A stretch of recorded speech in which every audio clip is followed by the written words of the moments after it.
ನಮಸ್ಕಾರ, ಕನಸು ನ್ಯೂಸ್ಗೆ ಸ್ವಾಗತ. ನಾನು ನಿಮ್ಮ ರಾಮಕೃಷ್ಣ ಸಿಡಿ. ಈಗ ವಾರ್ತೆಗಳ ಹಸಿರು ಕ್ರಾಂತಿ ಹರಿಕಾರ ಹಾಗೂ ಮಾಜಿ ಉಪ ಪ್ರಧಾನಿ ಡಾಕ್ಟರ್ ಬಾಬು ಜಗಜೀವನ್ ರಾಮ್ ರವರ 119ನೇ ಜಯಂತಿ ಕಾರ್ಯಕ್ರಮ ನಗರದ ಪಿಎಂ ಸರ್ಕಾರಿ ಹಿರಿಯ ಪ್ರಾಥಮಿಕ ಬಾಲಕಿಯರ ಶಾಲೆಯಲ್ಲಿ ಜರುಗಿತು. ತಾಲೂಕಾ ಆಡಳಿತ, ತಾಲೂಕಾ ಪಂಚಾಯಿತಿ, ನಗರಸಭೆ ಹಾಗೂ ಸಮಾಜ ಕಲ್ಯಾಣ ಇಲಾಖೆ ಗಂಗಾವತಿಯವರ ಸಂಯುಕ್ತಾಶ್ರಯದಲ್ಲಿ ಹಸಿರು ಕ್ರಾಂತಿಯ ಹರಿಕಾರ ಡಾಕ್ಟರ್ ಬಾಬು ಜಗಜೀವನ್ ರಾಮ್ ರವರ 119ನೇ ಜನ್ಮ ದಿನಾಚರಣೆ ದಿನಾಂಕ 5/4/2026 ರವಿವಾರ ಬೆಳಿಗ್ಗೆ 8 ಗಂಟೆಗೆ ಹಸಿರು ಕ್ರಾಂತಿಯ ಹರಿಕಾರ ಡಾಕ್ಟರ್ ಬಾಬು ಜಗಜೀವನ್ ರಾಮ್ ರವರ ಸರ್ಕಲ್ನಲ್ಲಿರುವ ಭಾವಚಿತ್ರಕ್ಕೆ ಪೂಜೆ, ಮೆರವಣಿಗೆ ಡಾಕ್ಟರ್ ಬಾಬು ಜಗಜೀವನ್ ರಾಮ್ ರವರ ಸರ್ಕಲ್ನಿಂದ ಪ್ರಾರಂಭವಾಗಿ ಗಾಂಧಿ ಸರ್ಕಲ್, ದುರ್ಗಮ್ಮ ದೇವಸ್ಥಾನ, ಆದಿಜಾಂಬವ ಸರ್ಕಲ್ ಹಾಗೂ ಭಗೀರಥ ಸರ್ಕಲ್ ಮುಖಾಂತರ ಪಿಎಂ ಶ್ರೀ ಬಾಲಕಿಯರ ಸರ್ಕಾರಿ ಮಾದರಿ ಹಿರಿಯ ಪ್ರಾಥಮಿಕ ಶಾಲೆ ಗಂಗಾವತಿ ವೇದಿಕೆ ತಲುಪಿತು. ತಾಲೂಕಾ ಆಡಳಿತ, ತಾಲೂಕಾ ಪಂಚಾಯಿತಿ, ನಗರಸಭೆ, ಸಮಾಜ ಕಲ್ಯಾಣ ಇಲಾಖೆ ಗಂಗಾವತಿ ಹಾಗೂ ನಗರ ಠಾಣೆಯ ಅಧಿಕಾರಿ ಡಿಎಸ್ಪಿ ನ್ಯಾಮಗೌಡ ಅವರು ವೈಭವ ಮೆರವಣಿಗೆಯಲ್ಲಿ ಭಾಗವಹಿಸಿ ವೇದಿಕೆ ಕಾರ್ಯಕ್ರಮದ ಡಾಕ್ಟರ್ ಬಾಬು ಜಗಜೀವನ್ ರಾಮ್ ಅವರ ಭಾವಚಿತ್ರಕ್ಕೆ ಪುಷ್ಪಾರ್ಚನೆ ಮಾಡಿ ವೇದಿಕೆಯ ದೀಪ ಬೆಳಗಿಸುವುದರ ಮೂಲಕ ಉದ್ಘಾಟಿಸಿದರು. ಬಳಿಕ ಡಾಕ್ಟರ್ ರಾಜಶೇಖರ್ ಎಸ್ಪಿ ಪ್ರಗತಿಪರ ಚಿಂತಕರು ಹಾಗೂ ಕನ್ನಡ ಉಪಾಧ್ಯಾಪಕರು ಮರಮನಹಳ್ಳಿಯವರಿಂದ ವಿಶೇಷ ಉಪನ್ಯಾಸ ಜರುಗಿತು. ಈ ಸಂದರ್ಭದಲ್ಲಿ ದುರ್ಗೇಶ್ ದೊಡ್ಮನಿ, ಹಂಪೇಶ್ ಹರಿಗೋಲು, ಶಂಕರ್ ಸಿದ್ದಾಪುರ್, ಗಂಗಣ ಸಿದ್ದಾಪುರ್, ಹೊನ್ನೂರಪ್ಪ ಢಣಾಪುರ್, ಬಸವರಾಜ್ ಮೇಗಲ್ಮನಿ, ಚಂದ್ರು ನಿಸರ್ಗ, ಜಡಿಯಪ್ಪ ಹಂಚಿನ, ರಾಘವೇಂದ್ರ ಕಡೆಬಾಗಿಲು, ಬಸವರಾಜ್ ನಾಯಕ್, ಭೋಗೇಶ್ ಆನೆಗೊಂದಿ, ರಾಮಣ್ಣ, ರುದ್ರಾಕ್ಷಿ, ದುರ್ಗೇಶ್ ಹೊಸಳ್ಳಿ, ಮಂಜುನಾಥ ಚನ್ನಾದಾಸರು, ಮೇಘರಾಜ್, ಗಣೇಶ, ಅರವಿಂದ್ ಯೋಗಿ ನಿರ್ದೇಶಕರು ಇದ್ದರು. ನಾವು ಭಾರತವನ್ನು ಒಂದು ಸಾರ್ವಭೌಮ ಸಮಾಜವಾದಿ ಸರ್ವಧರ್ಮ ಸಮಭಾವದ ಪ್ರಜಾಸತ್ತಾತ್ಮಕ ಗಣರಾಜ್ಯವಾಗಿ ರಚಿಸಲು ಮತ್ತು ಅದರ ಸಮಸ್ತ ನಾಗರಿಕರಿಗೆ ಸಾಮಾಜಿಕ, ಆರ್ಥಿಕ ಮತ್ತು ರಾಜಕೀಯ ನ್ಯಾಯ, ವಿಚಾರ, ಅಭಿವ್ಯಕ್ತಿ, ವಿಶ್ವಾಸ, ಧರ್ಮಶ್ರದ್ಧೆ ಮತ್ತು ಉಪಾಸನಾ ಸ್ವಾತಂತ್ರ್ಯ, ಸ್ಥಾನಮಾನ ಹಾಗೂ ಅವಕಾಶ ಸಮಾನತೆ ದೊರೆಯುವಂತೆ ಮಾಡಲು ಮತ್ತು ವ್ಯಕ್ತಿ ಗೌರವವನ್ನು, ರಾಷ್ಟ್ರದ ಏಕತೆಯನ್ನು ಹಾಗೂ ಅಖಂಡತೆಯನ್ನು ಸುನಿಶ್ಚಿತಗೊಳಿಸಿ ಅವರಲ್ಲಿ ಭಾತೃಭಾವನೆಯನ್ನು ವೃದ್ಧಿಗೊಳಿಸಲು ಶ್ರದ್ಧಾಪೂರ್ವಕ ಸಂಕಲ್ಪ ಮಾಡಿದವರಾಗಿ ನಮ್ಮ ಸಂವಿಧಾನ ಸಭೆಯಲ್ಲಿ 1949ನೇ ಇಸ್ವಿಯ ನವೆಂಬರ್ ತಿಂಗಳ 26ನೇ ತಾರೀಕಾದ ಈ ದಿವಸ ಈ ಮೂಲಕ ಈ ಸಂವಿಧಾನವನ್ನು ಅಂಗೀಕರಿಸಿ ಅಧಿನಿಯಮಿಸಿ ಅರ್ಪಿಸಿಕೊಂಡಿದ್ದೇವೆ. ಜೈ ಹಿಂದ್.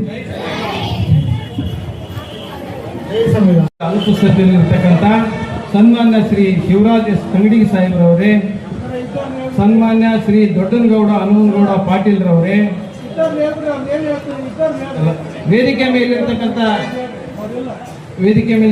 ಗಣ್ಯರಾದಂಥ ಮಾನ್ಯ ತಹಶೀಲ್ದಾರ್ ಸರ್ ಅವರೇ, ವೇದಿಕೆ ಮೇಲಿರ್ತಕ್ಕಂಥ ಎಲ್ಲ ಗಣ್ಯಮಾನ್ಯರಿಗೂ ಈ ಒಂದು ಸಮಾರಂಭಕ್ಕೆ ಸ್ವಾಗತವನ್ನು ಕೋರ್ತಾ ನಾವು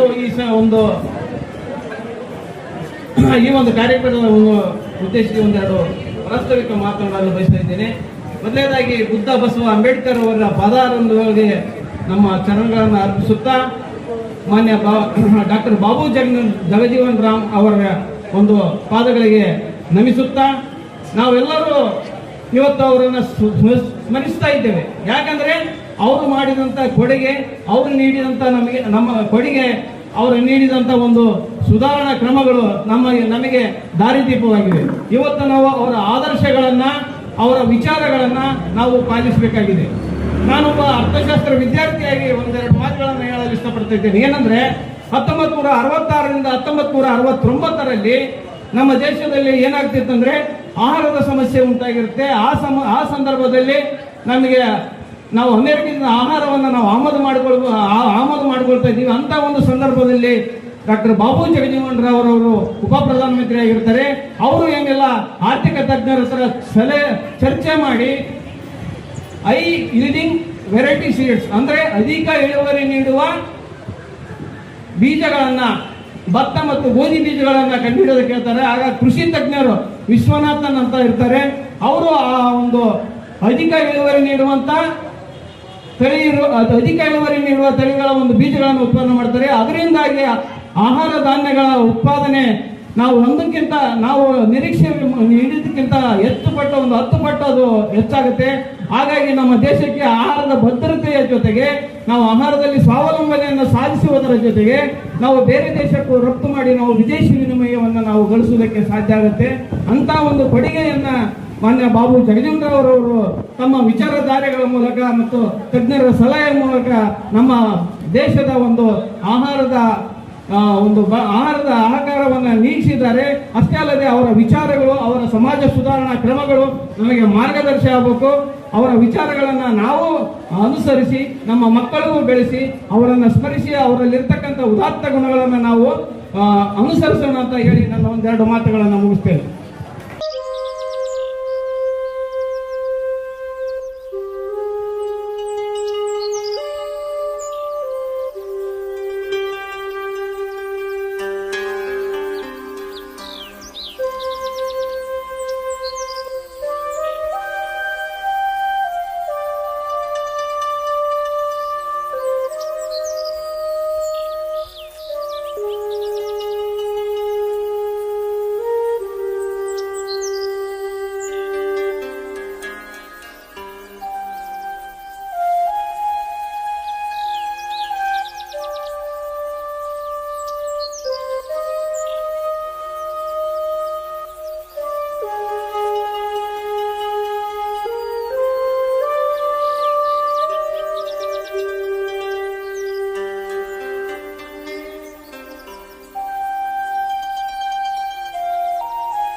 ವೇದಿಕೆಯಲ್ಲಿ ತುಂಬಾ ಜನ ಉಪಸ್ಥಿತರಿರುವ ಕಾರಣಕ್ಕೋಸ್ಕರ ನಾನು ಯಾರಿಗೂ ಕೂಡ ವೈಯಕ್ತಿಕ ಹೆಸರು ತಗೊಳ್ಳಿಲ್ಲ, ದಯವಿಟ್ಟು ಕ್ಷಮಿಸಬೇಕು. ಇವರು ಕೃಷಿ ಸಚಿವರಾಗಿದ್ದಂಥ ಸಂದರ್ಭದಲ್ಲಿ ಹಸಿವಿನಿಂದ ನರಳ್ತಾ ಇದ್ದಂಥ ಭಾರತ ದೇಶಕ್ಕೆ ಬೇರೆ ಬೇರೆ ಕೃಷಿ ವಿಜ್ಞಾನಿಗಳನ್ನು ಅಂತಾರಾಷ್ಟ್ರೀಯ ಮಟ್ಟದಲ್ಲಿ ಹೇಗೆ ಆಹಾರೋತ್ಪನ್ನಗಳನ್ನು ಮಾಡಲಾಗ್ತದೆ ಅಂತ ಅಧ್ಯಯನ ಮಾಡೋದಕ್ಕೋಸ್ಕರ ಕಳಿಸಿ ಅಂಥವರ ವರದಿಯನ್ನು ಸ್ವೀಕಾರ ಮಾಡಿ ಬಹಳ ಬೇಗನೆ ಇಳುವರಿಯನ್ನು ಕೊಡ್ತಕ್ಕಂಥ ಬೇರೆ ಬೇರೆ ಬೀಜಗಳನ್ನು, ಬೇರೆ ಬೇರೆ ತಳಿಯ ಬೀಜಗಳನ್ನು ಸಂಶೋಧನೆ ಮಾಡಿ ಸಂಸ್ಕರಿಸಿ ಹಸಿದಂಥ ಭಾರತಕ್ಕೆ ಅನ್ನವನ್ನೇ ನೀಡಿದಂಥ ಮಹಾನುಭಾವ ಅಂತೇಳಿ ಡಾಕ್ಟರ್ ಬಾಬು ಜಗಜೀವನ್ ಅಂತ ಸಂಬೋಧನೆ ಮಾಡ್ತಾರೆ. ಏನು, ಹಸಿದಂಥ ಭಾರತಕ್ಕೆ ಅನ್ನವನ್ನು ನೀಡಿದಂಥ ಮಹಾನುಭಾವ ಬಾಬೂಜಿ. ಬಂಧುಗಳೇ, ತಮಗೆಲ್ಲ ಗೊತ್ತೇ ಇದೆ,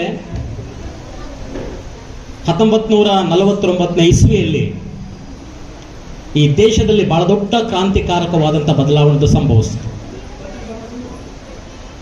ಅದೇನು ಅಂದರೆ, ಸಾವಿರಾರು ವರ್ಷಗಳಿಂದ ಈ ದೇಶದಲ್ಲಿ ಶೋಷಣೆಗೆ ಈಡಾಗಿದ್ದಂಥ ಸಮುದಾಯಗಳನ್ನು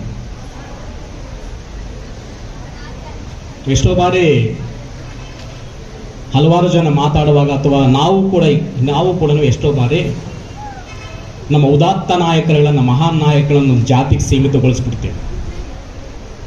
ಬಾಬಾ ಸಾಹೇಬ್ರ ಪ್ರಶ್ನೆ ಬಂದು ದಲಿತ ನಾಯಕ ಅಂತ ಸಂಬೋಧನೆ ಮಾಡ್ಬಿಡೋದು,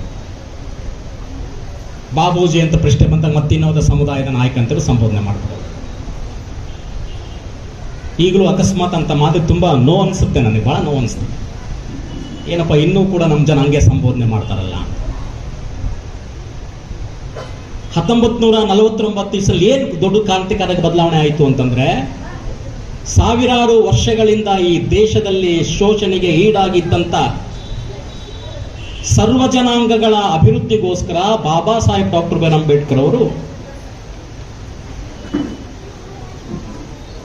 ಸಂವಿಧಾನ ರಚನಾ ಸಭೆಯ ಅಧ್ಯಕ್ಷರಾಗಿದ್ದಂಥ ಬಾಬು ರಾಜೇಂದ್ರ ಪ್ರಸಾದ್ ಅವರ ಕೈಗೆ ಸಂವಿಧಾನವನ್ನು ಸಮರ್ಪಣೆ ಮಾಡ್ತಾರೆ. ಸಂವಿಧಾನ ಮಾತಾಡಬೇಡಿ ಯಾರು ಹಿಂದ್ಗಡೆ ಪ್ಲೀಸ್. ಸಂವಿಧಾನವನ್ನು ಸಮರ್ಪಣೆ ಮಾಡ್ತಾರೆ, ದೇಶಕ್ಕೆ ಸಮರ್ಪಿಸ್ತಾರೆ. ಈಗ ತಾನೇ ನಮ್ಮ ಕಾರ್ಯನಿರ್ವಾಹಕ ಅಧಿಕಾರಿಗಳಂತ ಕಾಣಿಸ್ತಲ್ವಾ, ಕಾರ್ಯನಿರ್ವಾಹಕ ಅಧಿಕಾರಿಗಳು ಸಂವಿಧಾನದ ಪೀಠಿಕೆಯನ್ನು ನಿಮಗೆ ಬೋಧನೆ ಮಾಡಿದ್ರು.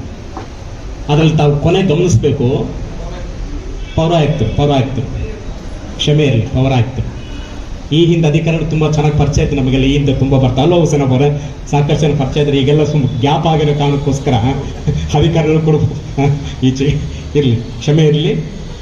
ಪೌರಾಯುಕ್ತರು ಸಂವಿಧಾನದ ಪೀಠಿಕೆಯನ್ನು ಬೋಧನೆ ಮಾಡಬೇಕು. ಕೊನೆಗೆ ಲಾಸ್ಟ್ಗೆ ಬಾಬಾ ಸಾಹೇಬರು ಹೇಳಿದಂಥ ಒಂದು ಮಾತನ್ನು ಹೇಳಿದ್ರೆ ಏನು ಅಂದರೆ, ಈ ಸಂವಿಧಾನವನ್ನ ನಮಗೆ ನಾವೇ ಸಮರ್ಪಣೆ ಮಾಡಿಕೊಳ್ಳುತ್ತಿದ್ದೇವೆ ಅಂತ. ಅಲ್ವಾ ಮಕ್ಕಳೇನು? ಈ ಸಂವಿಧಾನವನ್ನ ನಮಗೆ ನಾವೇ ಸಮರ್ಪಣೆ ಮಾಡಿಕೊಳ್ತಾ ಇದ್ದೀವಿ. ಯೋಚನೆ ಮಾಡಬೇಕು ನೀವು. ಬಾಬಾ ಸಾಹೇಬ್ ಅಂಬೇಡ್ಕರ್ ಸಂವಿಧಾನವನ್ನ ದೇವರಿಗೆ ಸಮರ್ಪಣೆ ಮಾಡಲಿಲ್ಲ. ಬಾಬಾ ಸಾಹೇಬ್ ಅಂಬೇಡ್ಕರ್ ಸಂವಿಧಾನವನ್ನ ಧರ್ಮಕ್ಕೆ ಸಮರ್ಪಣೆ ಮಾಡಲಿಲ್ಲ. ಬಾಬಾ ಸಾಹೇಬ್ ಅಂಬೇಡ್ಕರ್ ಗುಡಿಗಳಿಗೆ, ಮಸೀದಿಗಳಿಗೆ, ಮಂದಿರಗಳಿಗೆ, ಮತ್ತೆ ಅದಕ್ಕೆ ಮಠಕ್ಕೆ ಗಿಟ್ಟಕ್ಕೆ ಸಂವಿಧಾನ ಸಮರ್ಪಣೆ ಮಾಡಲಿಲ್ಲ. ಬದಲಿಗೆ ಏನಂತ ಹೇಳ್ತಾರೆ ಅಂದ್ರೆ, ಈ ಸಂವಿಧಾನವನ್ನ ಇವತ್ತು ನಾವುಗಳ ಅಂಗೀಕಾರ ಮಾಡಿ ನಮಗೆ ನಾವೇ ಸಮರ್ಪಿಸಿಕೊಂಡಿದ್ದೇವೆ. ಬಹುಶಃ ಇದರಂತ ಸರ್ವಶ್ರೇಷ್ಠವಾದಂಥ ಮಾತು, ಇದರಂತ ಸರ್ವಶ್ರೇಷ್ಠವಾದಂಥ ಸಿದ್ಧಾಂತವನ್ನ ನೀವೆಲ್ಲೂ ಕೂಡ ಕಾಣಕ್ಕೆ ಸಾಧ್ಯ ಇಲ್ಲ, ನೋಡೋದಕ್ಕೆ ಸಾಧ್ಯ ಇಲ್ಲ.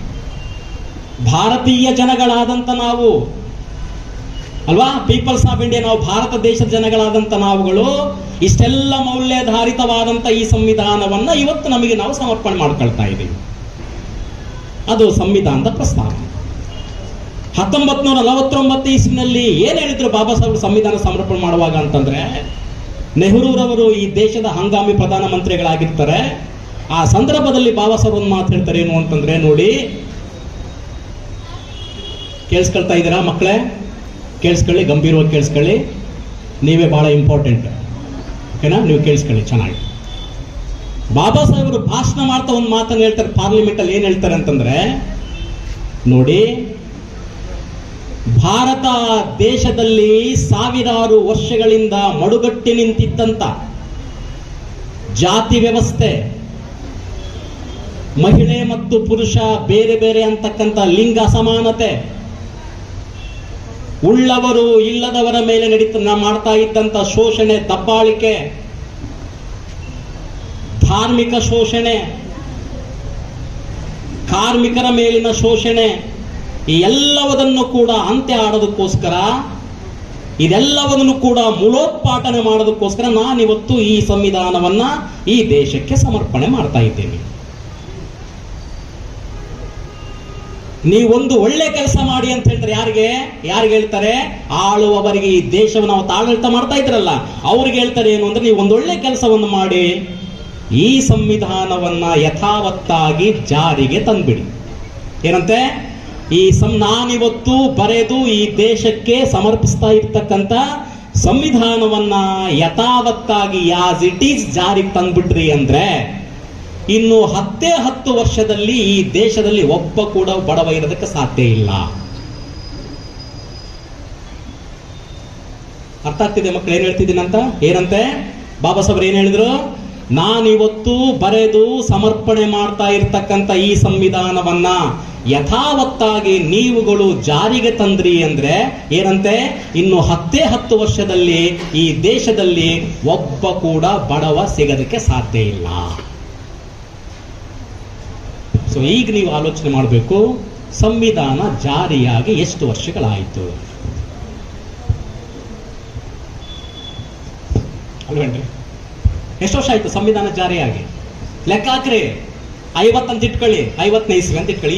ಈಗೇನು 26 ಅಲ್ವಾ ಇದು? ಅಂದ್ರೆ 76 ವರ್ಷಗಳು. ಎಷ್ಟು ಅಲ್ವಾ? ಜಾರಿ. ಬಾಬಾ ಸಾಹೇಬ್ರು ಏನ್ ಹೇಳಿದ್ರು? 10 ವರ್ಷ ಯಾಸ್ ಇಟ್ ಈಸ್ ಜಾರಿ ಮಾಡಿಬಿಟ್ರೆ ಇನ್ನು 10 ವರ್ಷದಲ್ಲಿ ಈ ದೇಶದಲ್ಲಿ ಒಬ್ಬ ಕೂಡ ಬಡವ ಸಿಗಕ್ ಸಾಧ್ಯ ಇಲ್ಲ. ಸೊ 75 ವರ್ಷಗಳು ಈಗಾಗಲೇ ಕಳೆದು ಹೋಗಿ 76ನೇ ವರ್ಷಕ್ಕೆ ನಾವು ಈಗ ಕಾಲಿಟ್ಟಿದ್ದೀವಿ. ನೀವು ಅಬ್ಸರ್ವ್ ಮಾಡಬೇಕು, ಗಮನಿಸಬೇಕು, ಶ್ರೀಮಂತ ಮತ್ತು ಬಡವರ ಮಧ್ಯ ಅಂತರ ಜಾಸ್ತಿ ಆಗ್ತಾ ಆಗ್ತಾ ಆಗ್ತಾ ಹೋಗ್ತಾ ಇದೆ. ಮಹಡಿನ ಮೇಲೆ ಮಹಡಿ ಕಟ್ತಾ ಇರ್ತಕ್ಕಂಥ ಶ್ರೀಮಂತರು ದಿನನಿತ್ಯ ಬೆಳಗ್ಗೆ ಸೃಷ್ಟಿ ಆಗ್ತಾ ಇದ್ದಾರೆ. ಈ ದೇಶದ ಸಕಲ ಆಸ್ತಿ ಮತ್ತು ಸಂಪತ್ತು ಎನ್ನುವುದು ಕೆಲವರ ಕೈಯಲ್ಲಿ ಸಿಲುಕಿ ನರಳ್ತಾ ಇದೆ ಮತ್ತು ಒದ್ದಾಡ್ತಾ ಇದೆ. ಈ ದೇಶದ 85% ಜನ ಇನ್ನೂ ಬಡತನದಲ್ಲಿ ಒದ್ದಾಡ್ತಾ ಇದ್ದಾರೆ, ಅಂಧಕಾರದಲ್ಲಿ ಒದ್ದಾಡ್ತಾ ಇದ್ದಾರೆ. ನಾನು ಈ ಮಾತನ್ನು ನಿಮಗೆ ಯಾತಕ್ಕೋಸ್ಕರ ನೆನಪು ಮಾಡಿಕೊಡ್ತಾ ಇದ್ದೀನಿ ಅಂತಂದ್ರೆ, ಇಲ್ಲೇ ಬಾಬೂಜಿಯವರ ಶ್ರೇಷ್ಠತೆ ಇರೋದು. ಏನು ಬಾಬು ಜಗಜೀವನರಾಮ್ ಅವರ ಜಯಂತಿ ಒಳಗಡೆಗೆ ಚಂದ್ರಶೇಖರ್ ಬಂದ್ಬಿಟ್ಟು ಅಂಬೇಡ್ಕರ್ ಬಗ್ಗೆ ಮಾತಾಡಿದರು. ಒಂದಕ್ಕೊಂದು ಲಿಂಕ್ ಇದೆ. 49ನೇ ಇಸ್ವಿಯಲ್ಲಿ ಸಂವಿಧಾನ ಎನ್ನುವುದು ಈ ದೇಶಕ್ಕೆ ಸಮರ್ಪಣೆ ಆದ ನಂತರ ಅದರಲ್ಲಿ ಇದ್ದಂತ ಹಲವಾರು ಮಾನವ ಪರವಾದಂತ ಮತ್ತು ಜೀವಪರವಾದಂತ ಅಂಶಗಳಿತ್ತಲ್ಲ, ಕಾನೂನುಗಳಿತ್ತಲ್ಲ, ಅವುಗಳನ್ನ ಹಾಗೆ ಮುಚ್ಚಿಟ್ಟಿದ್ದಂತ ಸಂದರ್ಭದಲ್ಲಿ ಡಾಕ್ಟರ್ ಬಾಬು ಜಗಜೀವನರಾಮ್ ಅವರು ಅವರ ಆಡಳಿತದ ಅವಧಿಯಲ್ಲಿ ಯಾವ ಇಲಾಖೆಯ ಮಂತ್ರಿಗಳಾಗಿ ಅವರು ಸೇವೆಯನ್ನು ಸಲ್ಲಿಸ್ತಕ್ಕಂಥ ಅವಕಾಶ ಸಿಗುತ್ತಲ್ಲ, ಅಲ್ಲೆಲ್ಲ ಕೂಡ ಸಂವಿಧಾನದಲ್ಲಿ ಇದ್ದಂತ ಮಾನವ ಪರ ಮತ್ತು ಜೀವಪರ ಅಂಶಗಳನ್ನ ಜಾರಿಗೆ ತಂದಂತ ಬಹಳ ದೊಡ್ಡ ಕೀರ್ತಿ ಬಾಬು ಜಗಜೀವನರಾಮ್ ಸಾಕ್ತಾರೆ. ಇದು ಬಾಬೂಜಿಯವರ ಶ್ರೇಷ್ಠ. ಹಾಗಾಗಿ ಬಾಬೂಜಿಯವರ ನೈಜವಾಗಿ ಏನಂತ ಕರೆಯಲಾಗ್ತದೆ ಈ ದೇಶದೊಳಗೆ ಅಂತಂದ್ರೆ, ಸಂವಿಧಾನದ ಕಾವಲುಗಾರ. ಏನಂತ ಹೇಳ್ತಾರೆ?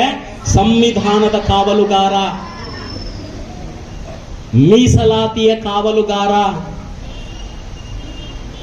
ಇನ್ನು ಮೀಸಲಾತಿಯ ಚರ್ಚೆಗಳು ನೋಡ್ಬೇಕು ನೀವು. ಇವತ್ತು ಮೀಸಲಾತಿ ಈ ದೇಶದೊಳಗಡೆಗೆ ಈ ಹಿಂದೆನೂ ಕೂಡ ಬಹಳ ದೊಡ್ಡ ಚರ್ಚೆ ನಡೀತಾ ಬರ್ತಾ ಇತ್ತು. ಈಗಲೂ ಕೂಡ ಬಹಳ ದೊಡ್ಡ ಚರ್ಚೆ ಏನು ಅಂತಂದ್ರೆ, ಬಾಬಾ ಸಾಹೇಬ್ ಅಂಬೇಡ್ಕರ್ ಮೀಸಲಾತಿನ ಕೆಲವೇ ಕೆಲವು ವರ್ಗಗಳಿಗೆ ಮಾತ್ರ ಕೊಟ್ಬಿಟ್ಟವ್ರೆ. ಅವ್ರು ಯಾರು? SC ST ಗಳಿಗೆ ಅಲ್ವಾ ಮ್ಯಾಗ್ಲ ಮನೆಯವರೇ? SC ST ಕೊಟ್ಬಿಟ್ಟವ್ರೆ. ನಮಗೆ ಏನು ಈಗ ಮಾತುಗಳು ಕೇಳ್ಬೇಕಾದ್ರೆ ಅಳಬೇಕು ನಗಬೇಕು ಒಂದು ಕೂಡ ಅರ್ಥ ಆಗೋದಿಲ್ಲ. ಎಷ್ಟೊತ್ತ SC ST ಕೊಟ್ಟವ್ರೆ, SC ST ಕೊಟ್ಟರೆ SC ST ಕೊಟ್ಟರು. ಸರಿನಪ್ಪ, SC-ಗಳಿಗೆ ಇಷ್ಟು ಪರ್ಸೆಂಟ್, ST-ಗಳಿಗೆ ಇಷ್ಟು ಪರ್ಸೆಂಟ್. ಮತ್ತೆ ಆಕ್ಚುಲಿ ಕರ್ನಾಟಕದ ಒಳಗಡೆ 50% ಅಷ್ಟು ಮೀಸಲಾತಿ ಜಾರಿಯಲ್ಲಿದೆಯಲ್ಲ. ಬೇರೆ ಬೇರೆ ರಾಜ್ಯದಲ್ಲಿ ಬೇರೆ ಬೇರೆ ಸ್ವರೂಪದಲ್ಲಿ ಎರಡನೇ ಚರ್ಚೆ ಬಿಟ್ಟಾಗ ಕರ್ನಾಟಕ ಅಂತ ತಗೊಂಡ್ರೆ 50% ಮೀಸಲಾತಿ ಇದೆ. ಸೊ SC-ಗಳಿಗೆ ಒಂದು 15, ST-ಗಳಿಗೆ ಒಂದು 3% ಸಿಕ್ಕರೆ 18% ಆಯ್ತು. ಇನ್ನು 32% ಎಲ್ಲಿಗೋಯ್ತು? ಅದನ್ನ ಯಾರನ್ನ ಇವತ್ತು ಫಲಾನುಭವಿಗಳು ಅಂದ್ರೆ ಪರಿಶಿಷ್ಟ ಜಾತಿ ಮತ್ತು ಪರಿಶಿಷ್ಟ ವರ್ಗಗಳಿಗಿಂತಲೂ ಕೂಡ ಅತಿ ಹೆಚ್ಚು ಮೀಸಲಾತಿಯನ್ನ ದೊರಕಿಸಿಕೊಂಡಿರುವ ಪಡೆದಿರ್ತಕ್ಕಂಥ ಜನ ಸಮುದಾಯಗಳು ಅಂತ ಏನ್ ನಮ್ಮ ಮಧ್ಯೆ ಇದ್ದಾರೋ ಅವ್ರು ಯಾವತ್ತೂ ಕೂಡ ನಾವು ಮೀಸಲಾತಿನ ಪಡಿತಾ ಇದೀವಿ ಅಂತ ಹೇಳೋದೇ ಇಲ್ಲ. ಅಥವಾ ನಾವಾದ್ರೂ ಕೂಡ ಗಟ್ಟಿಯಾಗಿ ಸಾರೋದಿಲ್ಲ. ಹಂಗಾಗಿ ಈ ಅಂಶ ಪ್ರಧಾನ ಆಗೋದ್ರ ಮೂಲಕ ಯಾವ ಸಮುದಾಯಗಳು ಇವತ್ತು 32% ಮೀಸಲಾತಿಯನ್ನ ಪಡ್ಕೊಳ್ತಿದಾವೋ ಅವರು ಯಾವತ್ತೂ ಕೂಡ ನಮ್ಮ ಬಹಳ ದೊಡ್ಡ ವಿಮೋಚಕ ಬಾಬಾ ಸಾಹೇಬ್ ಅಂಬೇಡ್ಕರ್ ಮತ್ತು ಜಗಜೀವನರಾಮ್ ಅಂತ ಘಂಟಾಘೋಷವಾಗಿ ಸಾರಲಿಲ್ಲ. ಹಾಗಾಗಿ ನಾನಾಗಲೇ ನಿಮ್ಮ ಗಮನಕ್ಕೆ ಹೇಳ್ತಾ ಇರ್ತಿದ್ದೆ ಅಂತಂದ್ರೆ, ಬಾಬು ಜಗಜೀವನರಾಮ್ ಅವರನ್ನ ನಾವು ಮೀಸಲಾತಿಯ ಕಾವಲುಗಾರ, ಸಂವಿಧಾನದ ರಕ್ಷಕ ಅಂತ ಕರಿತೀವಿ ಅಂತ. ಪರಸ್ಪರ ನೀವು ಲಿಂಕ್ ತಗೊಳ್ಳಿ. ಎಲ್ಲೆಲ್ಲಿ ಇದನ್ನ ಯಥಾವತ್ತಾಗಿ ಜಾರಿಗೆ ತಂದ್ರೆ 10 ವರ್ಷದೊಳಗಡೆ ಒಬ್ಬ ಬಡವ ಇರಲ್ಲ ಅಂತಕ್ಕಂಥ ಬಾಬಾ ಸಾಹೇಬರ ಮಾತು. ಅಂಥ ಒಂದು ಶ್ರೇಷ್ಠ ಸಂವಿಧಾನವನ್ನ ಹೊಂದಿರುವ ಈ ದೇಶದೊಳಗೆ ಆ ಸಂವಿಧಾನವನ್ನ ಜಾರಿಗೊಳಿಸುವಲ್ಲಿ ಒಂದು ನೇತಾತ್ಮಕ ಮನೋಭಾವನೆಯನ್ನ ಹೊಂದಿದ್ದಂತ ಆಳುವ ವರ್ಗ, ಅದರ ಮಧ್ಯ ಏಕಾಂಗಿಯಾಗಿ ನಿಂತಂತ ಬಾಬೂಜಿಯವರು ಸಂವಿಧಾನದಲ್ಲಿ ಇರ್ತಕ್ಕಂಥ ಹಲವಾರು ಅಂಶಗಳನ್ನು, ಮೀಸಲಾತಿಯನ್ನು ಇಲ್ಲದವರಿಗೆ ಹಂಚೋದಕ್ಕೋಸ್ಕರ ತಮ್ಮ ಇಡೀ ಜೀವನವನ್ನು ಸಮರ್ಪಣೆ ಮಾಡಿದ್ರಲ್ಲ, ಅದೇ ಡಾಕ್ಟರ್ ಬಾಬೂಜಿಯವರ ಶ್ರೇಷ್ಠತೆ, ಅದೇ ಅವರ ಶ್ರೇಷ್ಠತೆ.